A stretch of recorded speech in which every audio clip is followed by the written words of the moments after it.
Hello everyone, आप सब कैसे हैं? बढ़िया होंगे उम्मीद है। तो आप सबका हमारे YouTube channel science with maths में हार्दिक स्वागत।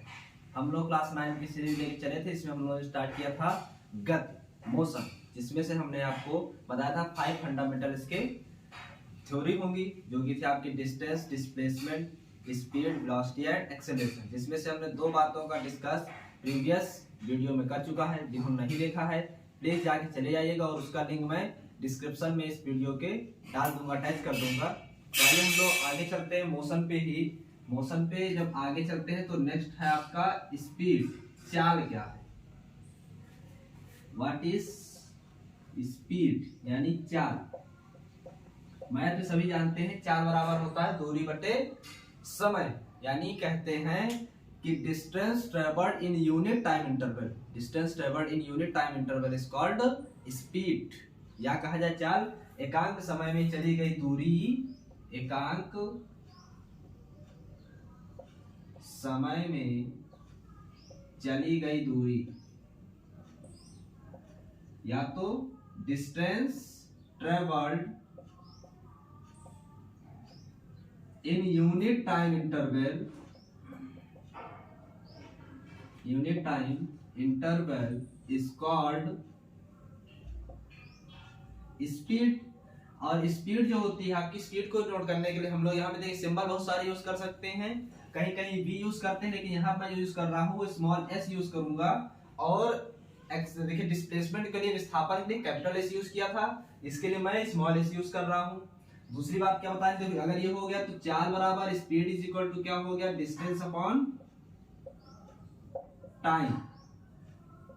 ठीक, तो अगर इसकी यूनिट की बात करी जाएगी तो यूनिट क्या मिल जाएगी, डिस्टेंस का होता है मीटर और टाइम्स का होता है सेकंड, मीटर पर second. This is the SI unit. और अगर कोई पूछता है सीजीएस यूनिट क्या होती है, तो क्या बताएंगे, मीटर को आप किसमें मेजर कर देंगे, सेंटीमीटर, और टाइम को सेकंड में ही मेजर करते हैं। ये हो गया इसका सीजीएस यूनिट। और इसके अलावा और भी यूनिट होते हैं, जैसे किलोमीटर पर आर भी होता है, तो आप उसको कन्वर्ट कर लेंगे मीटर पर सेकंड में, हमेशा याद रखिएगा। दूसरी बात, जो चाल होती है, स्पीड होती है, कौन सी क्वांटिटी होती है, तो ये होती है आपकी scalar quantity. Why scalar quantity? Because distance is scalar quantity, so we can say that the speed also scalar quantity. Okay, तो अब इस स्पीड के ढेर सारे टाइप्स का मतलब क्या है, स्पीड को आपको ढेर सारे टर्म्स में पढ़नी। जैसे आपको एक पढ़ना होगा एवरेज स्पीड क्या होती है, एवरेज स्पीड यानी औसत चाल। औसत चाल क्या पढ़ना है। फिर आपको पढ़ना होगा तात्क्षणिक चाल ना, यानी इंस्टेंटेनियस स्पीड। और पढ़नी होगी यूनिफॉर्म, नॉन यूनिफॉर्म। तो इन सारी बातों को देखिए आपको डिस्कस कराते हैं, इसका स्क्रीनशॉट लीजिए। डिस्कस कराते हैं आपको हम लोग पहले यूनिफॉर्म स्पीड से, फिर नॉन यूनिफॉर्म, फिर औसत, फिर तात्क्षणिक। तो सबसे पहले uniform speed. Uniform speed, uniform speed क्या होगी, जैसे आपको बताया गया था डिस्टेंस और डिस्प्लेसमेंट में, यानी मोशन में, गति में, वैसा ही यहाँ भी कॉन्सेप्ट लेना है। यूनिफॉर्म स्पीड होगा अगर आप इक्वल अमाउंट, यानी अगर इक्वल डिस्टेंस चलते हैं in equal time interval, if we covers या if we travels equal distance in equal time interval is called uniform speed। यानी समान समय में समान तय की गई दूरी क्या कहलाएगी आपकी, यूनिफॉर्म स्पीड। और अगर नॉन यूनिफॉर्म स्पीड की बात करेंगे तो क्या हो जाएगा, unequal distance travelled in equal time. समान समय में अनइक्वल दूरी तय करना, या असमान समय में अनइक्वल स्पीड को चलाना क्या हो जाएगा, नॉन यूनिफॉर्म। जैसे देखिए यहां से यहां तक की बात करें, हमने फर्स्ट 1 सेकंड में 2 मीटर पर सेकंड से चला, फिर नेक्स्ट 1 सेकंड में हम 2 मीटर पर सेकंड से ही चल रहे हैं, यानी ये कंटिन्यूटी बनी हुई है, जिसे कहेंगे यूनिफॉर्म। नॉन यूनिफॉर्म क्या होगा, अगर फर्स्ट सेकंड में if we travel 2 kilometre per hour से चल रहे हैं, फिर नेक्स्ट 1 सेकंड में अगर हम लोग की स्पीड कम या ज्यादा हो गई, कम हो गई या ज्यादा कर दीजिए, यानी क्या मान लीजिए 3 मीटर पर सेकंड हो गया, देख रहे हैं ना। इक्वल टाइम में अनइक्वल अगर आप स्पीड चल रहे हैं तो इसे कहते हैं नॉन यूनिफॉर्म। ओके, तो नेक्स्ट था एवरेज। याद रखिए 4 चीजें हर एक में काम आएंगी। एवरेज की बात करते हैं तो एवरेज क्या होता है, एवरेज स्पीड एवरेज स्पीड यानी औसत चाल, एवरेज स्पीड यानी औसत चाल। औसत चाल का मतलब कि औसत आप जानते हैं कैसे निकालते हैं, sum of the observation upon the number of observation. औसत का मतलब होता है, माध्य का मतलब होता है, एवरेज का मतलब होता है। यहाँ पर औसत चाल बराबर हो जाता है, सिंपल सा एक फॉर्मूला आ जाएगा यहाँ पर, यानी जो टोटल यानी total distance travelled upon total time, इसका मतलब होता है टोटल डिस्टेंस और अपॉन टोटल टाइम, यानी it is the ratio of the total distance to the total time. यह क्या है, संपूर्ण यात्रा तथा संपूर्ण समय के अनुपात को औसत चाल कहा जाता है। ठीक, फिर इसको नोट करने के लिए हम लोग देखिए औसत चाल है तो औसत चाल को किसी भी नोट कर लिया, यानी v से कहिए या डेल्टा v से कहिए, इसको क्या डेल्टा अगर v से कहते हैं तो डेल्टा v डेल्टा s कहते हैं ना, s से नोट किया गया। और टोटल डिस्टेंस क्या है, तो टोटल डिस्टेंस का मतलब हो गया s से नोट, x से नोट कर रहे हैं तो x अपॉन t हो गया। ठीक, अभी टोटल टाइम के लिए हम लोग क्या करते हैं, कुछ बनाए तो सिंबल तो डेल्टा लगा देते हैं। डेल्टा क्या बताएगा, सम बताएगा, यानी ये फार्मूला हो गया। और अगर दूसरे की बात करें, यहां पर हम बात करने जा रहे हैं अब तात्क्षणिक, तात्क्षणिक यानी इंस्टेंटेनियस। इंस्टेंटेनियस का मतलब क्या होता है, वेरी स्मॉल टाइम, यानी जो आपका टाइम है वो क्या हो जाए, वो जीरो होना चाहता लेकिन जीरो है नहीं। कहने का मतलब ये है कि समझ लीजिए वो है 0.00009, यानी जीरो तो नहीं है लेकिन जीरो के पास ही है। इस तरह के वर्ड को कहा जाता है इंस्टेंटेनियस। इसके लिए हम लोग यही यूज करते हैं। देखिए स्पीड इसमें क्या हो जाएगी, यानी जो स्पीड थी वो क्या हो जाएगी, जो चाल थी वो क्या हो जाएगी, यहीं पे क्या देखिए इसमें लिमिट लग जाता है, लिमिट, ये जो वाला वर्ड है ना, देखिए डेल्टा एक्स बटे डेल्टा टी था, यहाँ पे क्या हो जाएगा, डेल्टा जो टाइम है ये टाइम्स टू जीरो हो जाए, जीरो होगा लेकिन है नहीं, जीरो होना चाह रहा है लेकिन जीरो है नहीं, तब इसको लिख सकते हैं हम लोग dx बटे dt। तब जो लिमिट जीरो हट जाएगा तो ये डेल्टा d में चेंज हो जाता है, तो s इज इक्वल टू क्या मिल जाएगा आपको, dx अपॉन dt मिल जाता है, एक न्यू फार्मूला। इन बातों को याद रखिएगा। और ऐसा ही कॉन्सेप्ट आपका स्पीड वेलोसिटी के साथ भी चलेगा, वेग के साथ भी चलेगा। ठीक, चलिए दूसरा हमारा, अब हमारा था नेक्स्ट टॉपिक क्या था, यानी फोर्थ नंबर पे हमारा जो फंडामेंटल यूनिट था वो क्या है, वेलोसिटी यानी वेग। तो वेग क्या हो गया, देखिए वेग, वेलोसिटी, वेलोसिटी क्या बताएगा, वेलोसिटी का मतलब ये हो गया, नहीं चार्ज जैसा ये भी है, देखिए सब कुछ मैच ही करता है, थोड़ा सा नाम इंडिक हुआ। इसका मतलब ये हो गया कि आपने जो क्या किया, total displacement upon total time, sorry displacement upon ये टाइम होता है, यानी इसको कहते हैं डिस्प्लेसमेंट अपॉन टाइम, यानी displacement travelled in unit time interval. यानी आपने जो यूनिट टाइम इंटरवल का मतलब क्या है कि आप एकांत समय में अगर जो भी डिस्प्लेसमेंट करते हैं उसे कहते हैं वेग। वेग को हम लोग v से नोट करेंगे, वेग को हम लोग किससे नोट करते हैं, v से।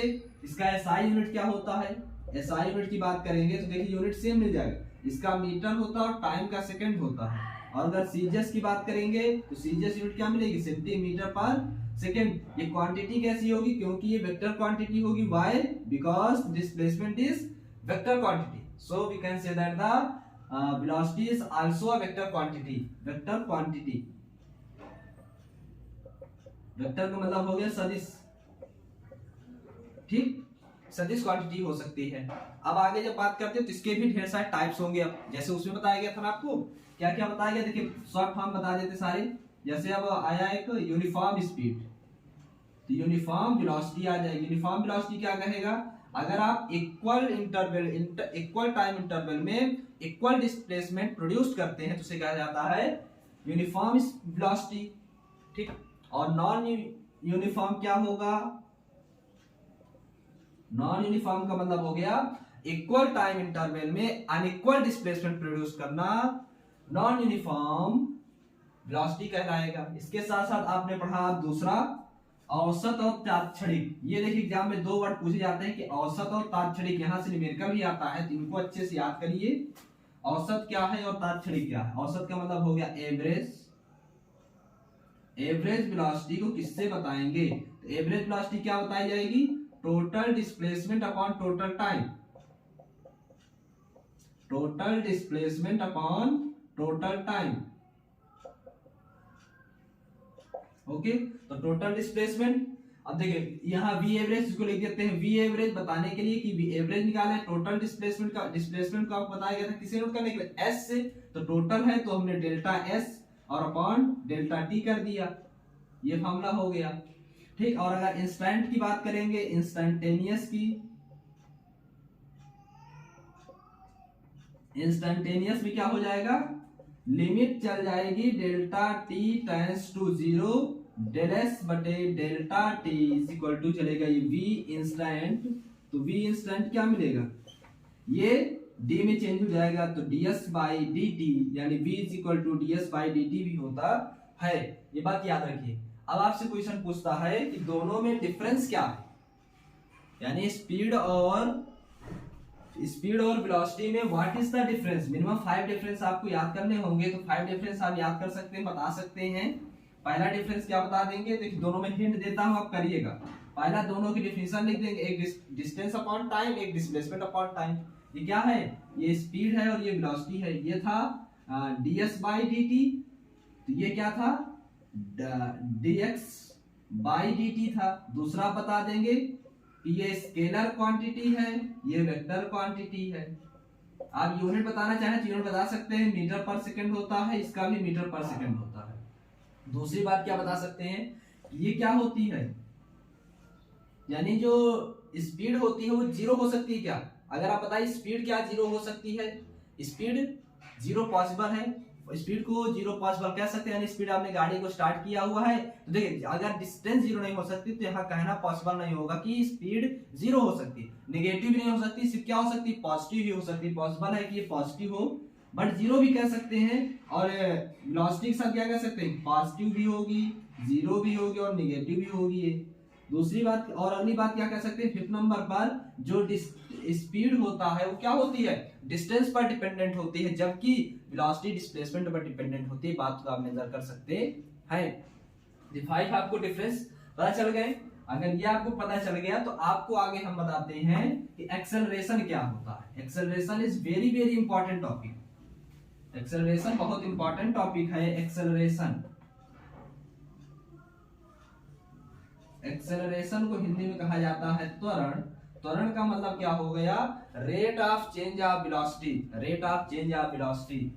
क्या डिफिनेशन हो गई, rate of change of velocity, rate of change of velocity is known as, देखिए रेट ऑफ चेंज आपका मतलब हो गया टाइम के रेस्पेक्ट में सब चेंज होगा, यानी एक्सेलरेशन को आप ए से नोट करते हैं तो ए इज इक्वल टू हो गया rate of change of velocity, यानी क्या, वेलोसिटी को चेंज करना, यानी वेलोसिटी जब चेंज होगी तो वेलोसिटी आपको चेंज हो गई, यानी मान लेते हैं पहले वेलोसिटी v1 थी, लास्ट में v2 हो गई, चेंज क्या निकालेंगे, v2 माइनस v1, तो कह सकते हैं v2 माइनस v1 बटे t2 माइनस t1 लिख सकते हैं। तो एक्सेलरेशन एक प्रकार से ये भी डिफाइन कर सकता है। एक्सेलरेशन यूनिट कैसी है, एक्सेलरेशन वेक्टर क्वांटिटी है, वेक्टर क्वांटिटी। यूनिट की बात करेंगे तो यूनिट में क्या लिख देंगे, वेलोसिटी का होता है मीटर पर सेकंड, और इसका भी समय यानी इनटू समय, तो क्या हो गया मीटर पर सेकंड स्क्वायर, इसका यूनिट हो गया। दूसरी बात, और एक्सेलरेशन को डिफाइन करने के लिए अगर एवरेज वेलोसिटी तो a is equal to generally लिखा जाता है dv बाई dt लिखते हैं। और क्या कह सकते हैं, एक्सेलरेशन देखिए जो वेलोसिटी होती ना, यहाँ पे क्या कर रेट ऑफ चेंज, यानी स्टार्टिंग कुछ वेलोसिटी होगी, लास्ट की वेलोसिटी होती है। फिजिक्स के टर्म में जो लास्ट की वेलोसिटी होती है उसे फाइनल वेलोसिटी को हम लोग v से नोट करते हैं, और इनिशियल वेलोसिटी यानी प्रारंभिक वेग को हम लोग u से नोट करते हैं। तो क्या ले सकते हैं, v minus u by t भी लिख सकते हैं इसके फार्मूले को। ओके, तो इसी तरह से अब इसमें भी आप बना सकते हैं कि औसत त्वरण क्या होता है, तात्क्षणिक त्वरण क्या होता है, यूनिफॉर्म त्वरण क्या होता है, नॉन यूनिफॉर्म त्वरण क्या होता है। तो कुछ बात ठीक, साइंस फिजिक्स केमिस्ट्री बायो तीनों साइंस 9th 10th के लिए चलेगा, मैथ पूरा चलेगा। 11th 12th वाले बच्चे भी फिजिक्स मैथ्स की वीडियो जरूर पाएंगे। थोड़ा सा टाइम दीजिए, अभी स्टार्ट हुआ है, आप लोग बस हेल्प करिए हमारी, आपकी पूरी हेल्प करेंगे, साथ आपका काम हमारा, मस्त बेहतरीन पढ़ाई करेंगे और टॉप कर जाएंगे सारे स्कूल से। आप बोर्ड एग्जाम में कोई दिक्कत नहीं आएगी। तब तक के लिए बने रहिए, थैंक यू।